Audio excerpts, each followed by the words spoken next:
I think for me, very many things going through my mind. Today was a heavy day because today I get to bury my dad. So I think I woke up at some point, went to check out the grave just to make sure it's clean. I went to check him out. He really liked to be meticulous and clean. We had a fresh pair of clothes of changes for him. A fresh shirt. Yeah, he had a different shirt for the service, different shirt for today as I take care of him, different pairs of socks and even different boxers. I remember when I told James, during this, not James, Francis, during these circumstances, you make friends even with a mortician. So I was telling Francis, you need to take care of this guy. This guy was a clean guy, meticulous, try and make the best out of the situation. So that's a living memory of that. So for me, and to celebrate him,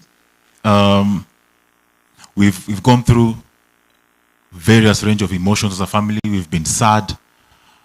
We've been angry, angrier than the pastor, by the way. Very, very angry.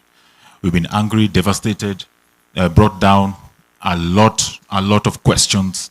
But we know, not but, let me put however, because if you put the word but, you cancel everything else.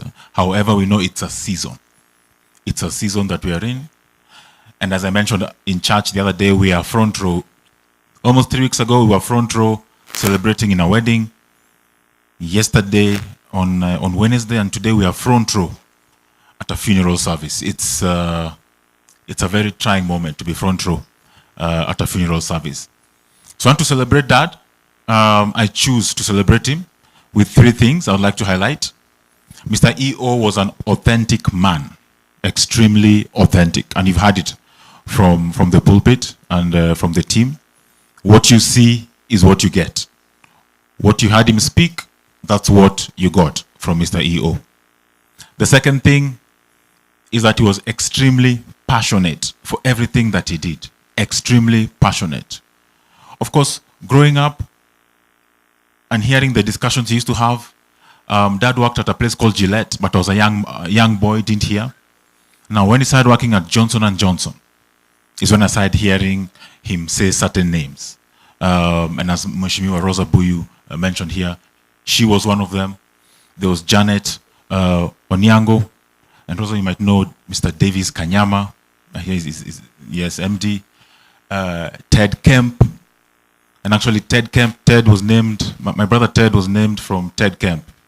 That was one of his bosses. Then I remember Bella. Yes, there's also Bella. So that's the kind of man he was. Moving on to Brookside, they've been here. We've heard of the team that came here. I saw Mr. Faiz Tai, but I don't see him anymore. But the Brookside team, thank you so much. That was an extremely passionate man.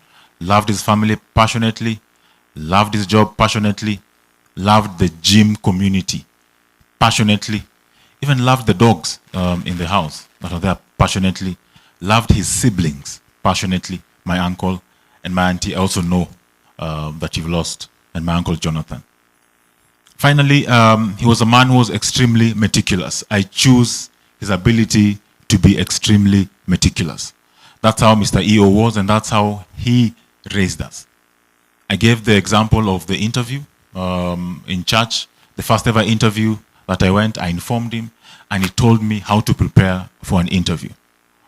One of the things he didn't like in an interview is lack of audibility. When you're speaking and you can't be heard, he had a big issue with that. So he told me, well, it's one of the ways to kill or to endear an interview panel. Be audible. Let everybody hear you.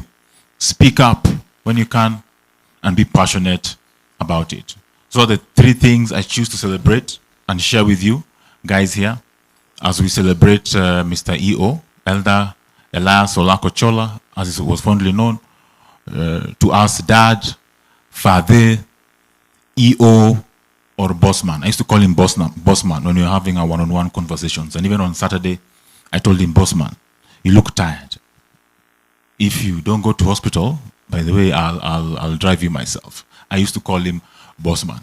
So Dad lives in us, and we don't choose to move on. We will move forward with him. When you see us, know that you're seeing him. We give confidence to Mom that we're here and also to ourselves as a family. Finally, Dad loved unity.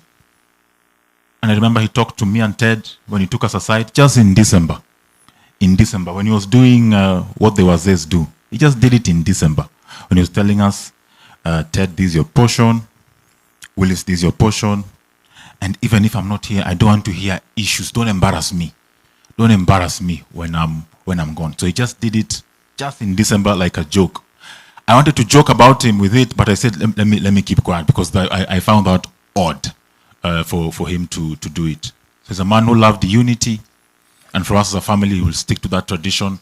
We commit to continuously be united.